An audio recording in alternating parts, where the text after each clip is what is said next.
Hey, what is up, guys? It's your boy Kingdom Soldier. I'm gonna try to rap off the top of my head. I know I'm bolder.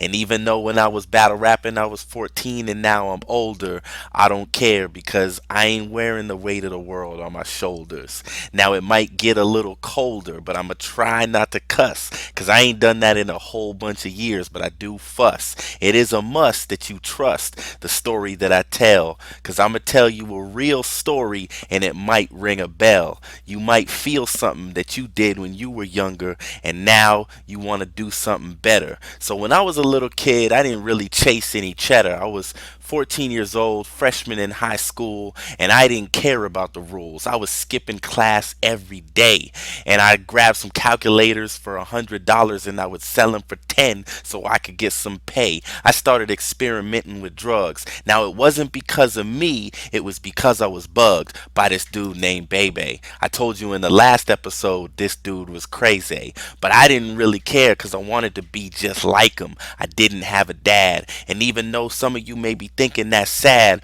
when I was a 14-year-old young black man, that just made me mad, and that was really bad. And so what I did was I found this dude that made me kind of glad. And you know what he used to do? He used to stay true, and that's what I wanted to do too. So I followed him everywhere he went.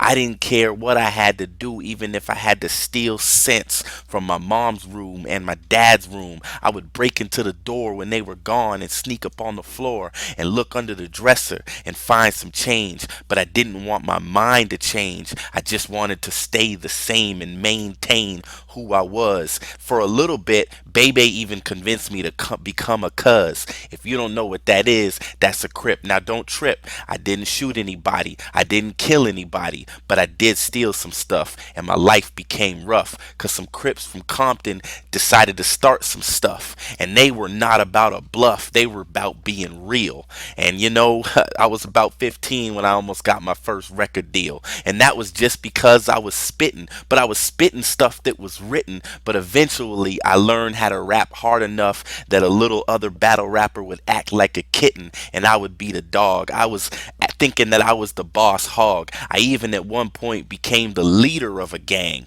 And I'm not even joking. I used to think that I could hang. I used to throw up gang signs, west side, all this stuff. And I ain't gonna throw that stuff up anymore because I don't want to be tough. I'm just trying to be cool right now. But I want you guys to hear my story. And at the end of it, in about 4 episodes, you'll learn that it's not about my glory. It's about someone else. But that someone else at this time in my life had to stay up on the shelf because I was living for myself. I wasn't selfless or unselfish. I was mean and I was really lean because I just didn't care about anybody else except for me and maybe my brother and my mom. Yeah, she was the bomb. She worked 2 jobs, sometimes 3, to take care of little Anthony and my brother Alex. It was cool. I wish that I would have paid more attention in school instead of falling asleep in class with a mad drool coming off my chin. Yeah, I wanted to win, but all I worried about was looking for a girl that was thin.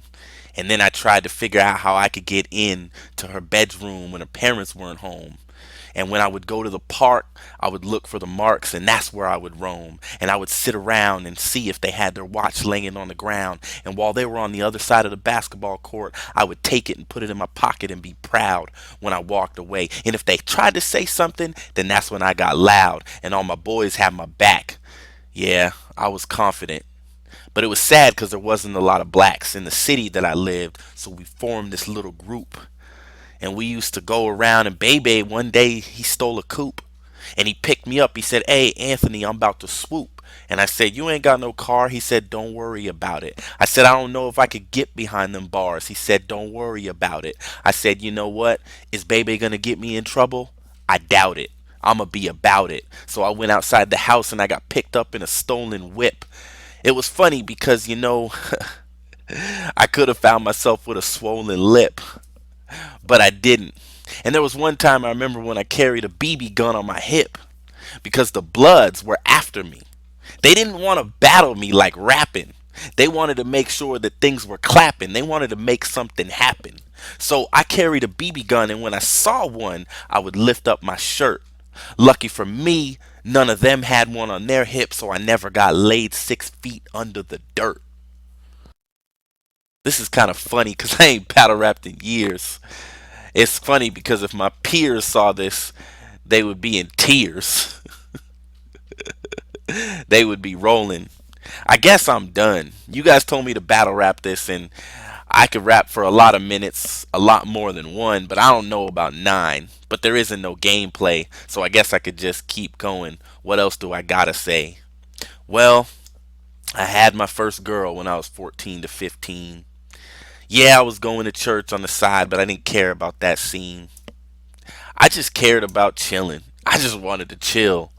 And I didn't take no pills or no E or nothing like that. I just smoked a lot of weed and found myself in a lot of battle raps. And I'm a different person today. And this ain't rehearsing. It's just that I'm a changed man. I can rap without cursing. I used to think that I was the worst one, but I wasn't the worst. It was just a part of me that had a crazy thirst for things that made me feel good. I even left a safe place to go and find a real hood.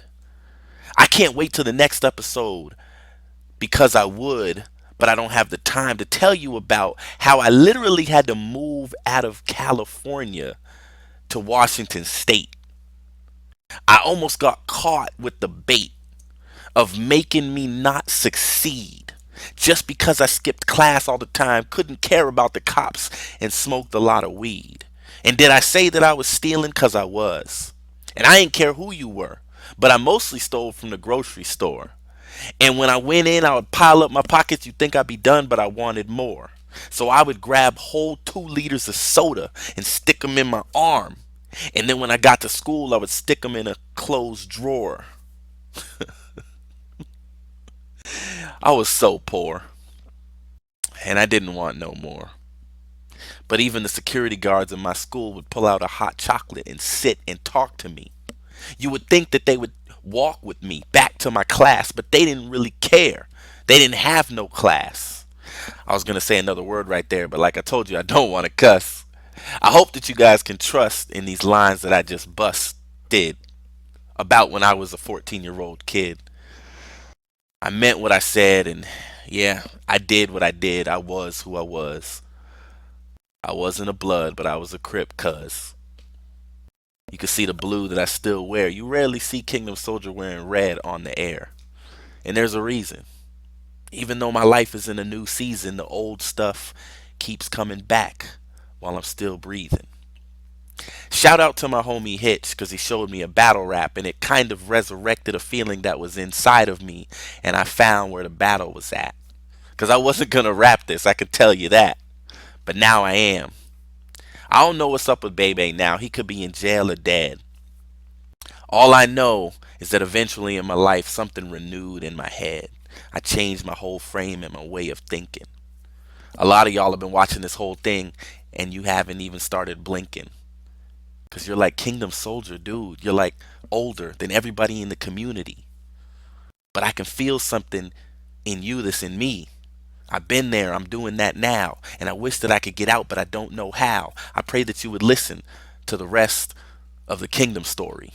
And then you can learn about how your life isn't about your own glory. I'll see y'all in the next video.